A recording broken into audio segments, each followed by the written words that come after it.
Hello, എല്ലാവർക്കും Sophie's നെസ്റ്റിലേക്ക് സ്വാഗതം. ഇന്ന് നമ്മൾ ഉണ്ടാക്കാൻ പോകുന്നത് ചിക്കൻ സോസേജ് ആണ്. വളരെ ഈസി ആയിട്ട് എങ്ങനെയാണ് ചിക്കൻ സോസേജ് ഉണ്ടാക്കണമെന്ന് നോക്കാം. സോസേജിന് വേണ്ടി ഞാനിവിടെ എടുത്തിരിക്കുന്നത് 700 ഗ്രാം ബോൺലെസ് ചിക്കനാണ്. സാധാരണ സോസേജ് ഉണ്ടാക്കാൻ വേണ്ടി നമ്മൾ എടുക്കേണ്ടത് സ്കിന്നും ഫാറ്റും അടക്കമുള്ള ചിക്കനാണ്. ഞാനിവിടെ ആരോഗ്യ പ്രശ്നങ്ങളൊക്കെ പരിഗണിച്ചതുകൊണ്ടാണ് ഈ സ്കിന്നും ഫാറ്റൊക്കെ ഒഴിവാക്കി ബോൺലെസ് ചിക്കൻ എടുത്തിരിക്കുന്നത്. അപ്പോൾ അതിൻ്റെ റിയൽ ടേസ്റ്റിലേക്ക്, സോസേജിൻ്റെ റിയൽ ടേസ്റ്റിലേക്ക് എത്തണമെങ്കിൽ ശരിക്കും ഉറപ്പായിട്ടും നമുക്ക് ഈ 700 ഗ്രാം ചിക്കൻ്റെ സ്കിന്നും ഫാറ്റും കൂടി ഇതിൻ്റെ കൂടെ ഇൻക്ലൂഡ് ചെയ്യാം. 700 ഗ്രാം ചിക്കനിലേക്ക് നമുക്ക് 2 ടീസ്പൂൺ ഉപ്പ് ചേർത്ത് കൊടുക്കാം, 1 teaspoon pepper powder, 2 teaspoon chilli powder, 1 teaspoon oregano, 1/2 teaspoon tandoori masala, 4 tablespoon maida, 2 tablespoon cornflour,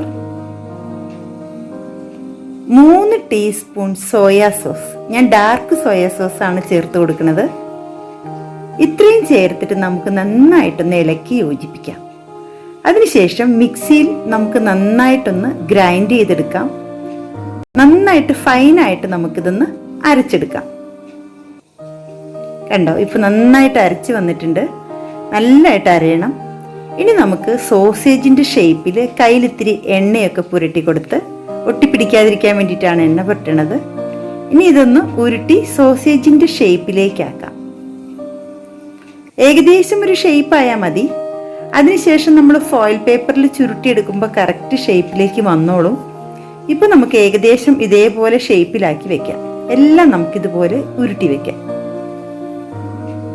കണ്ടോ, ഇനി നമുക്ക് ഈ സോസേജിന്റെ നീട്ടത്തിലുള്ള ഒരു അലുമിനിയം ഫോയിൽ പേപ്പർ എടുത്തിട്ട് അതിലേക്ക് ഓരോ സോസേജും വെച്ച് നമുക്കിതുപോലെ നമുക്ക് പറ്റണ പോലെ ഒന്ന് പ്രസ് ചെയ്ത് ചുരുട്ടിയിട്ടാം. ഇതുപോലെ നന്നായിട്ടൊന്ന് പ്രസ് ചെയ്ത് ചുരുട്ടിയെടുത്ത് അരികൊക്കെ ഇതുപോലെ ഒന്ന് ചുരുട്ടി വളച്ച് വെച്ച് ഇതുപോലെ എല്ലാം നമുക്ക് ചുരുട്ടിയെടുത്ത് മാറ്റി വയ്ക്കാം. കണ്ടോ, ഇതുപോലെ തന്നെ നമുക്ക് എല്ലാം ചെയ്തെടുക്കാം. ഇപ്പൊ തന്നെ ഉരുട്ടുമ്പോൾ നല്ല ഷേപ്പിലേക്ക് വന്നോളൂ. കണ്ടോ, ഇതുപോലെ നമുക്ക് എല്ലാം ചുരുട്ടിയെടുക്കാം. ഇതിനു ശേഷം നമുക്ക് ഒരു പാത്രത്തിൽ വെള്ളം തിളപ്പിക്കാൻ സ്റ്റവിൽ വെക്കാം. നന്നായിട്ട് തിളയ്ക്കുന്ന വെള്ളത്തിലേക്ക് നമുക്ക് ഓരോ സോസേജും ഇട്ടുകൊടുത്ത് 20 മിനിറ്റ് കവർ ചെയ്ത് നമുക്ക് കുക്ക് ചെയ്തെടുക്കാം. ഓരോന്നും നമുക്കിട്ടാം. 20 മിനിറ്റ് നേരം മൂടി വെച്ച് നമുക്ക് കുക്ക് ചെയ്യാം. ഇപ്പോ നമുക്ക് മൂടി വെക്കാറായി.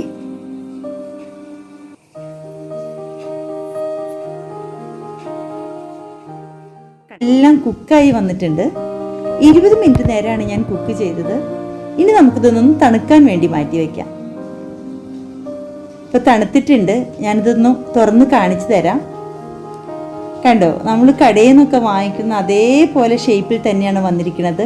ടേസ്റ്റും അതുപോലെ തന്നെയാണ്. അപ്പം എല്ലാവരും വീട്ടിലിത് ഉണ്ടാക്കാൻ ട്രൈ ചെയ്യണം.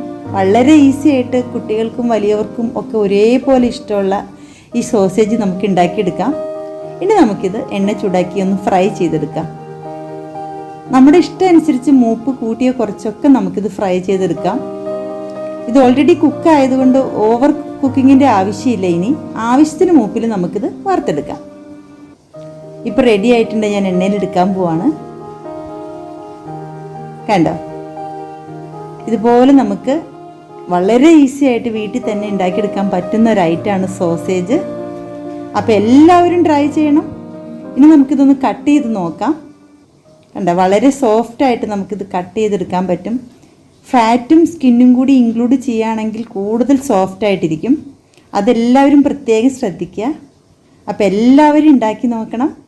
എല്ലാവരും എൻ്റെ വീഡിയോസ് കാണണം, സപ്പോർട്ട് ചെയ്യണം. സബ്സ്ക്രൈബ് ചെയ്യാനും ഷെയർ ചെയ്യാനും ഒന്നും മറക്കല്ലേ. Okay, thank you.